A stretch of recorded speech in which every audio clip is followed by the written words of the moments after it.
Welcome back جناب. Programme میں ایک مرتبہ پھر سے آپ کو خوش آمدید کہتے ہیں. اور نشے کی لت یا یہ بری عادت سے کیسے ہم اپنے بچوں کو محفوظ رکھ سکتے ہیں تاکہ ہمارے بچوں کا جو مستقبل ہے وہ تاریکی میں نہ جا سکے، اس پر ہمارے آج ایکسپرٹ بات کر رہے ہیں.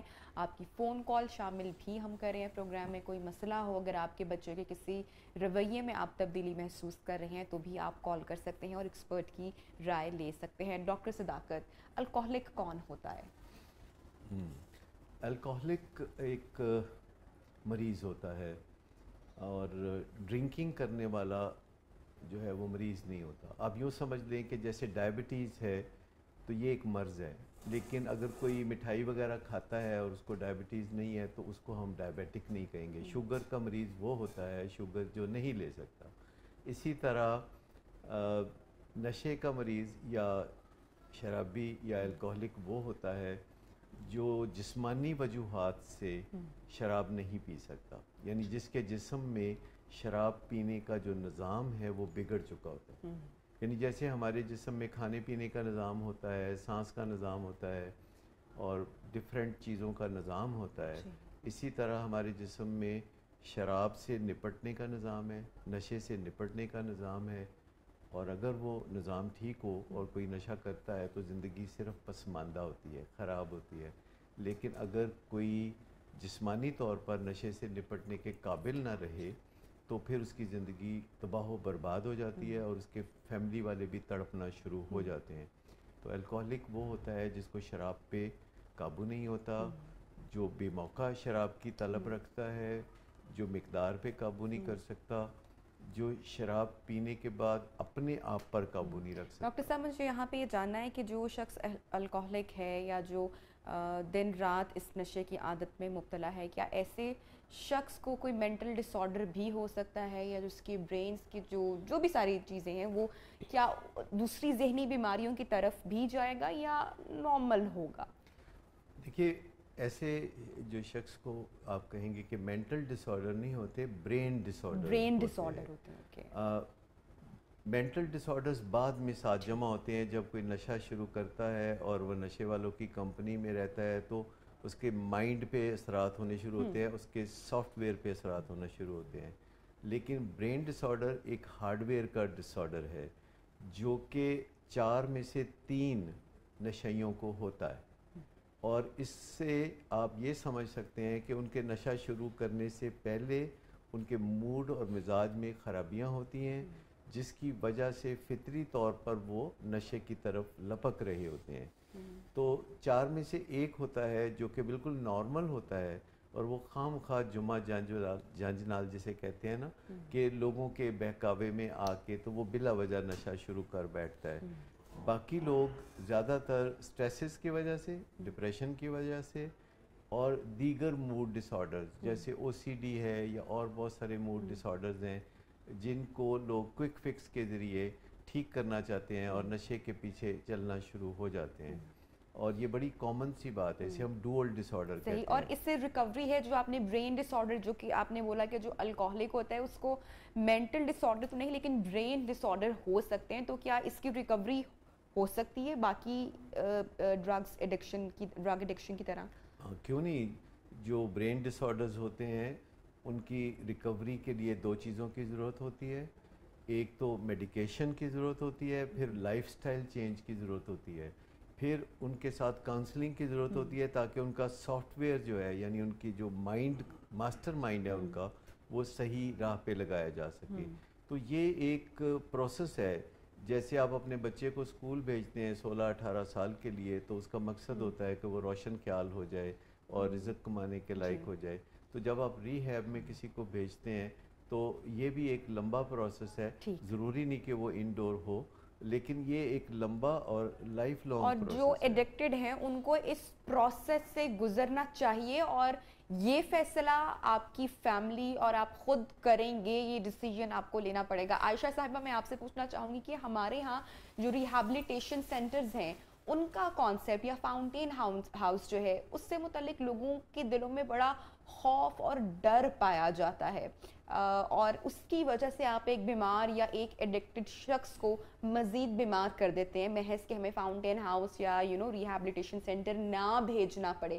یہ بھی ایک میرے خیال سے نفسیات ہے اور خراب نفسیات ہے. جی بہت بہت ہی اچھی طرف آپ نے توجہ دلائی. دیکھیں علاج میں آپ کے توسط سے ہر وہ پیرنٹس جو مجھے دیکھ رہے ہیں یا جو لوگ مجھے سن رہے ہیں میں بتانا چاہوں گی کہ دیکھیں علاج سنت نبوی ہے. سب سے پہلی بات ایکسپرٹ کے پاس جانا چاہیے. دیکھیں ہمارے پاس ایک بہت بڑا ایک جو پہلو ہے, ہم سوشل میں ایشوز پہ بات ضرور کروں گی. ہم یہ سمجھتے ہیں بچہ بگڑ گیا اس کی شادی کر دیں, بچی بگڑ گئی ہے نشہ کر رہی ہے بری عادت میں پڑ گئی ہے اس کی شادی کر دیں. تو ہم علاج کی طرف اس وقت آتے ہیں جب معاملہ بہت بگڑ گیا ہوتا ہے. دوسری امپورٹنٹ بات جو سوشل اسپیکٹ کے حوالے سے میں کہوں گی آپ سب کو وہ یہ ہے کہ جب علاج شروع ہوتا ہے تو اس کا علاج سے پہلے آپ اس تکلیف کو ضرور سمجھیں. جیسے ابھی ڈاکٹر صداقت صاحب ہمارے مینٹور ہیں وہ کہہ رہے تھے کہ آپ انٹرنیٹ پہ جائیں, آپ اس کو سمجھیں, آپ سمجھیں کہ وہ کس تکلیف میں مبتلا ہے اور اس کے ساتھ ہو کیا رہا ہے.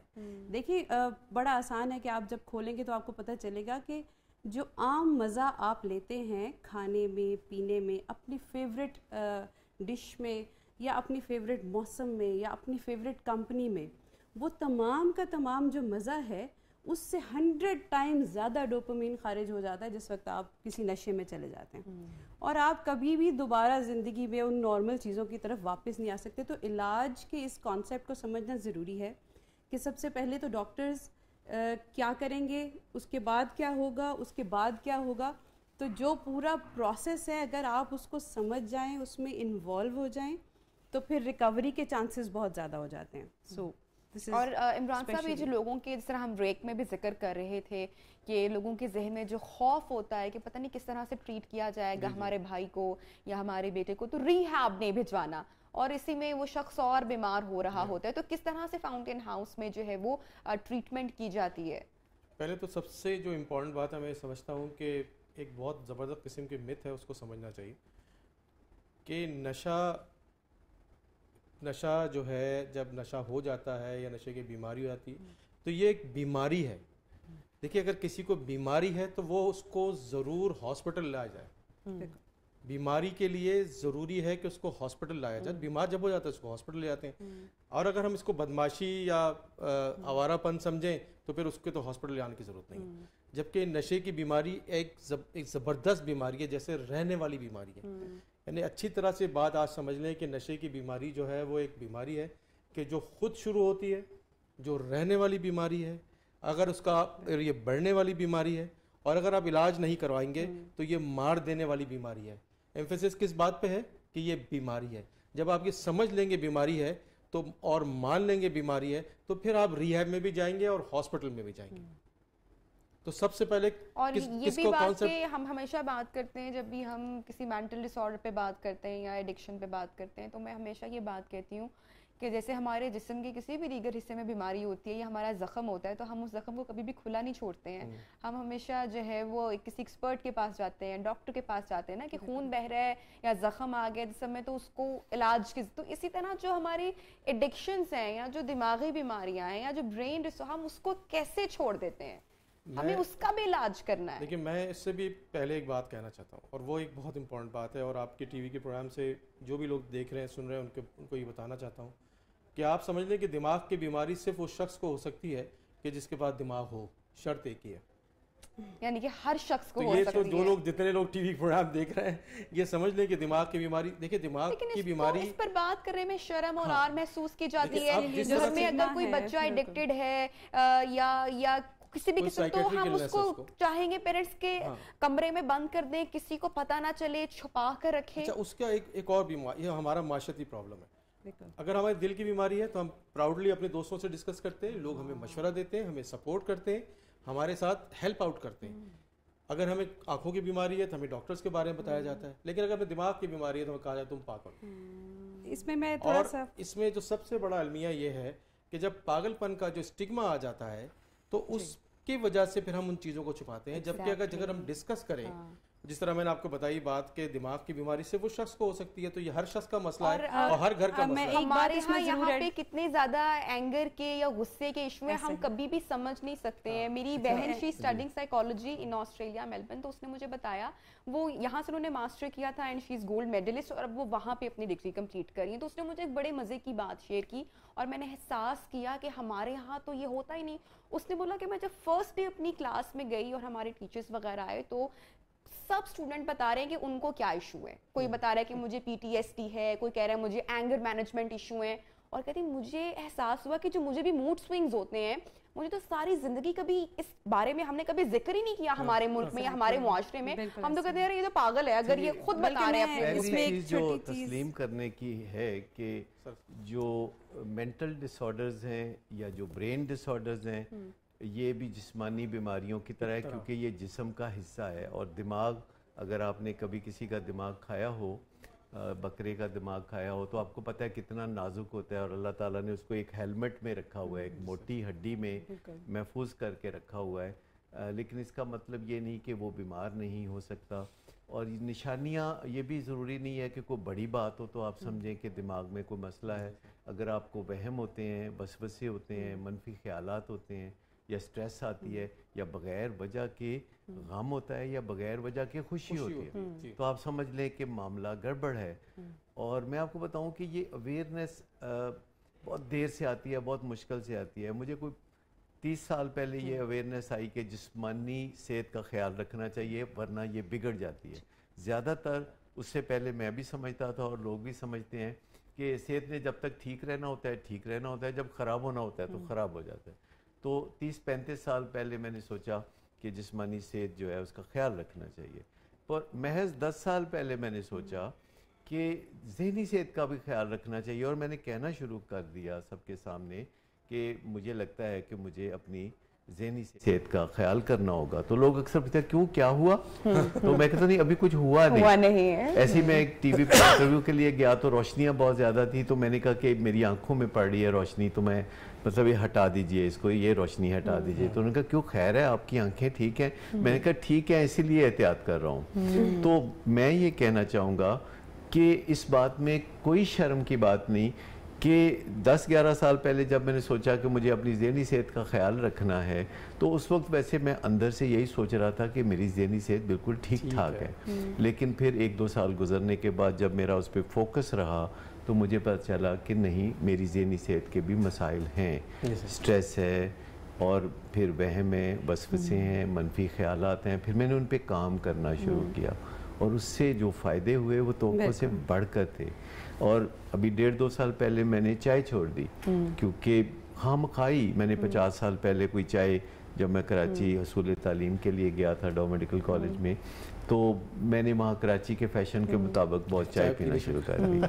اور 15 سال پہلے میں نے فیصلہ کیا کہ میں چائے کو چھوڑنے کی طرف آؤں گا، اور کافی چھوڑ دی، پھر چائے کو میں نے دودھ پتی چھوڑ دی، اور پھر وہ چینی ڈالنی چھوڑ دی، پھر چائے کا وہ حال کیا کہ 2 سال پہلے میں نے کہا میں نے چائے ہی چھوڑ دی۔ تو یہ فیصلے ڈاکٹر صاحب یہ ہمیں خود سے میرے خیال سے لینے پڑیں گے کہ اگر ہمیں لگ رہا ہے کہ کوئی ایک عادت ہمارے لیے نقصان دہ ہے یا وہ ہمارے جسم یا ذہن کے لیے نقصان دہ ہے، چاہے وہ کوئی انسان ہو، چاہے وہ کوئی انوائرمنٹ ہو، کوئی ماحول ہو، یہ ڈیسیژن آپ کو خود سے لینا ہے جو آپ کو ڈسٹرب کر رہا ہے۔ اس صورت میں آپ یہ ڈیسیژن لیتے ہیں جب آپ اپنے آپ کی قدر کرتے ہیں اور اپنی محبت کرتے ہیں اپنے آپ سے، اور پھر آپ یہ فیصلہ۔ بریک پہ جا رہے ہیں جناب، جب بریک سے واپس آئیں گے تو گفتگو کو مزید آگے بڑھائیں گے، ہمارے ساتھ رہیے گا جناب۔ پروگرام میں ایک مرتبہ آپ کو پھر سے کہیں گے خوش آمدید۔ ڈاکٹر صاحب، آئس یا کرسٹل آج کل اس کی بڑی چرچا ہے ینگسٹر میں،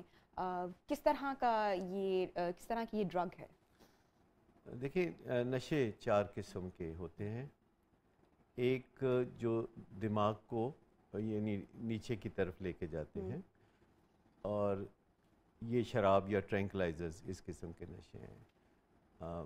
ایک وہ ہوتے ہیں جو دماغ کو اوپر کی طرف لے کے جاتے ہیں، اسٹیمولیٹ کرتے ہیں، اور ان کو یعنی ہم کہہ سکتے ہیں کہ یہ اپرز ہیں، یعنی اوپر کی طرف لے جانے والے نشے۔ آئس اس گروپ میں آتی ہے، اور آئس میں